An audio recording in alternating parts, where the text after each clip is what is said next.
ವಿಮುಕ್ತ ದನಿ ಒಂದು ಧ್ವನಿ ಸಾವಿರ ಕನಸು. ವಿಮುಕ್ತ ದನಿ ಪತ್ರಿಕೆ ಕನ್ನಡದ ತ್ರೈಮಾಸಿಕ ಪತ್ರಿಕೆ ಆಗಿದ್ದು, ಇದು ಮಾಜಿ ದೇವದಾಸಿ ಮಹಿಳೆಯರಿಗೆ ಪುನರ್ವಸತಿ ಕಲ್ಪಿಸಲು ಮತ್ತು ದೇವದಾಸಿ ಪದ್ಧತಿಯನ್ನು ಸಂಪೂರ್ಣವಾಗಿ ಸಮಾಜದಿಂದ ತೊಲಗಿಸುವ ಉದ್ದೇಶದಿಂದ ಹುಟ್ಟಿಕೊಂಡ ಕನ್ನಡದ ಏಕೈಕ ಪತ್ರಿಕೆ.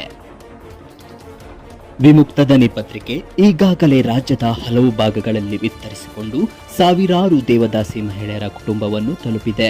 ಕೊಪ್ಪಳ, ಬಾಗಲಕೋಟೆ, ಯಾದಗಿರಿ, ವಿಜಯಪುರ, ಬಳ್ಳಾರಿ, ಚಿತ್ರದುರ್ಗ ಹಾಗೂ ಇನ್ನಿತರ ಜಿಲ್ಲೆಗಳಲ್ಲಿ ಸ್ವಯಂ ಸೇವಕರು ಹುಟ್ಟಿಕೊಂಡಿದ್ದು, ಇವರು ವಿಮುಕ್ತ ದನಿ ಪತ್ರಿಕೆಯನ್ನು ದೇವದಾಸಿ ಮಹಿಳೆಯರ ಮನೆ ಮನೆಗೂ ತಲುಪಿಸಿ ದೇವದಾಸಿ ಪದ್ಧತಿ ವಿರುದ್ಧ ಜಾಗೃತಿ ಮೂಡಿಸುತ್ತಾ ದೇವದಾಸಿ ಮಹಿಳೆಯರ ಕುಟುಂಬಗಳಲ್ಲಿ ಸ್ವಾಭಿಮಾನ ತುಂಬುತ್ತಿದ್ದಾರೆ ಮತ್ತು ಅವರ ಸಾಮಾಜಿಕ ಮತ್ತು ಆರ್ಥಿಕ ಬದುಕನ್ನು ಸುಧಾರಿಸುವಲ್ಲಿ ಕಾರ್ಯನಿರ್ವಹಿಸುತ್ತಿದ್ದಾರೆ.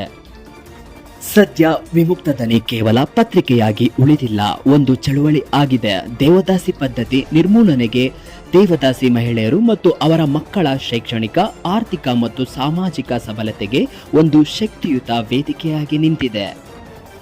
ಈಗ ವಿಮುಕ್ತ ದನಿ ವಿಮುಕ್ತ ಧ್ವನಿಯಾಗಿ ಡಿಜಿಟಲ್ ಲೋಕಕ್ಕೆ ಕಾಲಿಡುತ್ತಿದೆ. ಡಿಜಿಟಲ್ ಮೂಲಕ ದೇವದಾಸಿ ಮಹಿಳೆಯರು ಮತ್ತು ಅವರ ಮಕ್ಕಳ ಧ್ವನಿ ಆಗಲಿದೆ.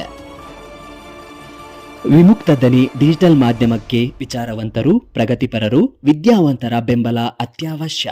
ದಯವಿಟ್ಟು ಇದನ್ನು ಯೂಟ್ಯೂಬ್ನಲ್ಲಿ ನೋಡ್ತಿದ್ರೆ ಸಬ್ಸ್ಕ್ರೈಬ್ ಮಾಡ್ಕೊಳ್ಳಿ. ಫೇಸ್ಬುಕ್, ಇನ್ಸ್ಟಾಗ್ರಾಮ್, ಟ್ವಿಟರ್ನಲ್ಲಿ ನೋಡ್ತಿದ್ರೆ ಫಾಲೋ ಮಾಡಿ.